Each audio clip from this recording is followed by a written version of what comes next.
Bonjour et bienvenue, je suis Charles du blog Exceller avec la bureautique et je souhaite vous présenter une des fonctionnalités extraordinaires qui est en train d'arriver dans Excel, c'est la fonction lambda. J'ai écrit un article sur mon blog dernièrement en parlant de la révolution est en marche et je souhaite vous montrer en quoi cette nouvelle fonction va vraiment changer la donne avec Excel. Je vous propose tout de suite de retourner dans Excel et de vous faire une démonstration dans cette vidéo pour que vous aussi vous puissiez découvrir cette fonction en avant-première parce que c'est actuellement pas encore disponible et de deux, vous soyez en avance sur tous les autres dans l'exploitation d'Excel. Allons tout de suite dans Excel. Alors pour le moment cette fonctionnalité n'est disponible qu'aux abonnés d'Excel 365 et en plus comme moi ceux qui ont activé l'option Office Insider, c'est-à-dire qu'ils sont optés pour obtenir les versions bêta d'Excel en avance. C'est ce que je souhaite pour pouvoir vous présenter les fonctionnalités avant les autres. Toutefois, prochainement, Microsoft va publier cette fonctionnalité chez tous les abonnés et donc vous l'aurez vous aussi disponible prochainement. Quelle est cette fonction lambda ? Cette fonction lambda, comme on va le voir ici, quand on commence à écrire lambda, on le voit dans le nom, ça crée une valeur de fonction qui peut être appelée dans les formules. Alors c'est pas très clair pour le moment dans l'appellation, en fait c'est une fonction qui va vous permettre de créer vos propres fonctions sans code. Alors si vous me suivez depuis un moment, vous savez à quel point je tiens en fait à l'utilisation des fonctions Excel sans code. Pour moi, l'utilisation du VBA, c'est-à-dire des macros et donc du code de programmation est destinée à des développeurs. Bien sûr, certains d'entre vous ont peut-être découvert le VBA et appris à l'utiliser, tant mieux. C'est pas l'utilisation d'Excel de base. Pour moi, c'est les fonctions qu'il faut savoir exploiter. C'est ce que je vais vous démontrer une fois de plus ici. Les fonctions lambda, c'est pour créer vos propres fonctions. Et là, la fonction que je vous propose de découvrir, c'est tout simplement la fonction suite de Fibonacci. Alors Fibonacci, qu'est-ce que c'est? Normalement, la définition de la suite de Fibonacci, c'est qu'on part de 0 et de 1, et ensuite, on fait la somme des deux valeurs précédentes. Donc c'est exactement ce que je fais ici. Et donc on peut étendre cette formule comme ça vers le bas, et on a la suite de Fibonacci. Alors, ce que je vais faire, c'est que je vais me déplacer ici pour qu'on puisse voir le rang que ça représente. Donc ça, c'est le rang 0, ça, c'est le rang 1.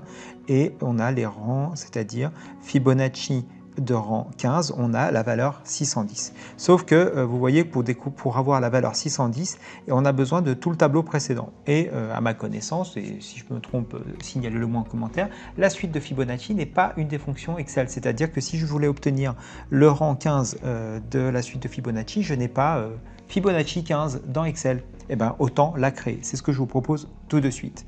Alors, la fonction lambda a ceci de particulier, c'est que on va écrire une fonction, il va falloir lui donner un nom. Et bien, comme je viens de le décrire, ça va être dans le gestionnaire de noms qu'on va pouvoir donner un nom. Toutefois, pour la démonstration, je vais d'abord écrire la fonction dans la cellule, vérifier qu'elle fonctionne et après je la déplacerai. Alors d'ailleurs, je suis en train d'y réfléchir, c'est que probablement je vais avoir une difficulté à l'écrire parce que la suite de Fibonacci est une fonction récursive. Donc c'est même une fonction un petit peu plus avancée. Alors d'abord, avant dans Fibonacci, une petite démonstration des fonctions lambda en avance. Alors, une des possibilités qu'on a, par exemple avec la fonction lambda, on va commencer à écrire lambda, on va pouvoir déterminer les paramètres. C'est ce que j'ai décrit dans mon article, de nouveau lien vers mon article dans la description de cette vidéo, comme ça vous verrez une explication textuelle pas à pas bien détaillée pour prendre le temps. La fonction lambda, vous allez avoir des paramètres, donc tous les paramètres que vous allez mettre ici, donc que ce soit A, B, C, Excel va considérer que tout ça ce sont des paramètres et va continuer, vous voyez ici on voit dans les dénominations qui continue de vous proposer des opérateurs, dire combien vous en voulez, des variables. Ensuite, ces variables, le dernier attribut que vous allez appeler dans cette fonction lambda, c'est justement la fonction de combinaison de ces variables. Donc là, basiquement, j'ai mis trois variables. Je pourrais faire A plus B plus, je clique mal, plus C. Voilà ma fonction lambda. Si j'ai trois paramètres A, B et C, ça va être A plus B plus C. Alors vous allez me dire, ah, tiens, je vais mettre C majuscule, ce sera déjà bien. Hop là. Et dis donc, j'ai des problèmes de clic aujourd'hui, voilà. Et si je fais ça, qu'est-ce qui se passe? Il me dit calque, une erreur de calcul. Bah oui, parce que j'ai créé une fonction que je n'appelle pas. Et donc ici, je vais pouvoir par exemple mettre 1, je vais mettre 3 et je vais mettre 5. Donc 1 plus 3, 4, plus 5, 9. Magnifique, j'ai 9. Bon, bah super, si c'était pour faire juste 1 plus A plus B plus C, est-ce que c'était nécessaire de faire ça? Bien sûr, j'ai la fonction somme, c'est uniquement pour l'illustration que je fais ça. Alors, ici, cette fonction, je ne peux pas la réutiliser pour le moment, je ne vais pas donner de nom, c'est juste que j'ai vérifié qu'elle fonctionne bien. Si jamais je veux la réutiliser, je vais copier uniquement la première partie.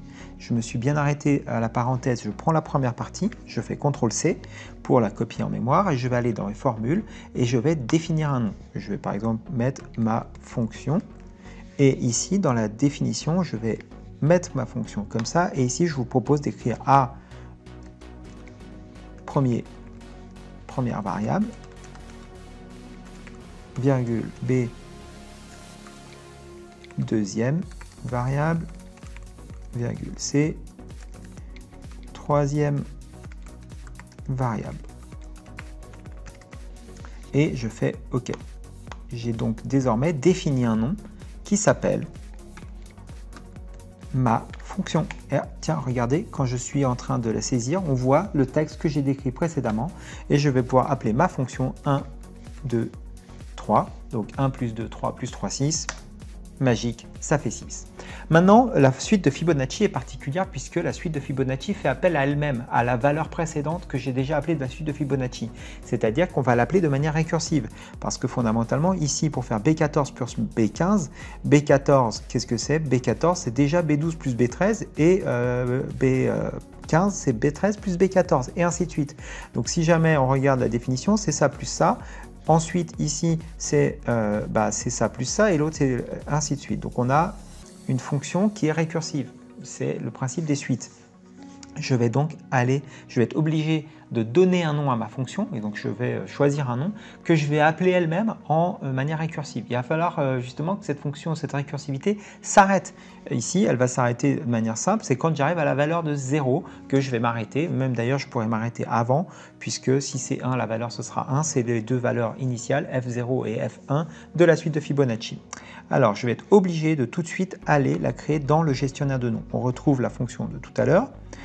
Et je vais maintenant créer une nouvelle fonction que je vais appeler Fibonacci.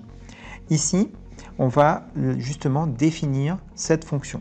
Qu'est-ce que c'est? C'est une lambda et il va y avoir deux variables. C'est ma valeur d'avant et celle d'avant encore. Donc en fait, même pas. Je suis une grosse bêtise, puisque quand on est au rang 15, je dis je suis au rang 15 et maintenant tu calcules le reste. Et donc j'ai besoin que d'une variable, j'ai dit une bêtise. Donc je vais l'appeler x. Qu'est-ce qu'on va faire? Maintenant, on va tester cette valeur. Quand même, on va savoir est-ce qu'on est aux valeurs initiales et même est-ce qu'on a mis une valeur négative. Et je vais commencer par ça. Si x est inférieur à 0, eh bien, je vais renvoyer une erreur. La fonction n'est pas définie. NA renvoie l'erreur. J'ai dit, bah oui, non, là, c'est pas possible de calculer la suite de Fibonacci à partir de -1. Ensuite, je vais dire, si x est égal à 0, ben, je renvoie 0. Ensuite, on va continuer. Je dis, si x est égal à 1, je renvoie 1. Jusque-là, c'est simple. Ensuite, qu'est-ce que je fais? Maintenant, je suis à partir de 2, les valeurs négatives sont éliminées, la valeur 0 est définie, la valeur 1 est définie, et à partir de 2, qu'est-ce que je vais faire? Je vais appeler Fibonacci, d'ailleurs je vais l'appeler avec le F majuscule, c'est la fonction que je viens de créer.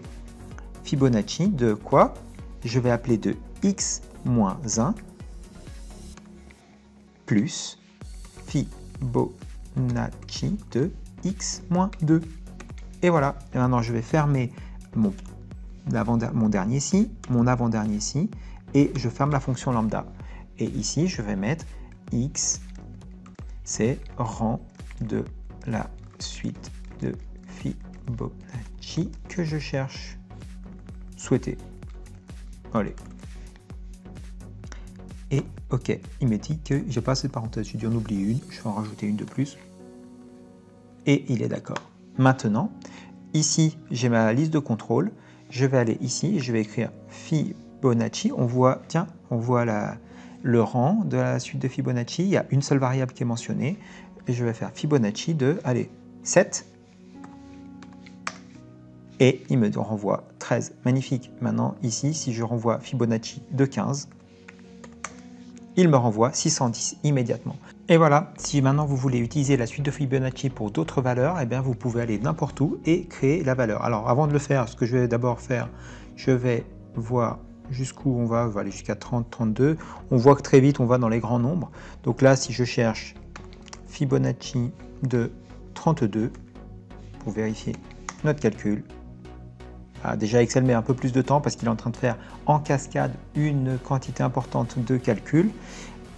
Alors vous allez me dire, avec le tableau ça va bien plus vite, peut-être par rapport à certaines suites, surtout les suites récursives, mais on voit qu'on est arrivé exactement à la bonne valeur en quelques secondes, certes sans tableau. À vous de faire le choix. Ceci dit, vous pouvez créer vos propres formules. Là, dans le cas de la récursivité, ça a été un peu compliqué. Ça a été long. Par contre, il a fait le calcul. C'est très bien, ça fonctionne. J'espère que ça vous a plu. Si vous voulez recevoir d'autres notifications, d'autres vidéos, un petit pouce vers le haut, un petit clic sur le bouton abonner et ça me fera très plaisir. Les informations en particulier sur le détail de la suite de Fibonacci et mon article qui le détaille, l'utilisation des fonctions lambda, se retrouve en commentaire. Merci beaucoup, à bientôt.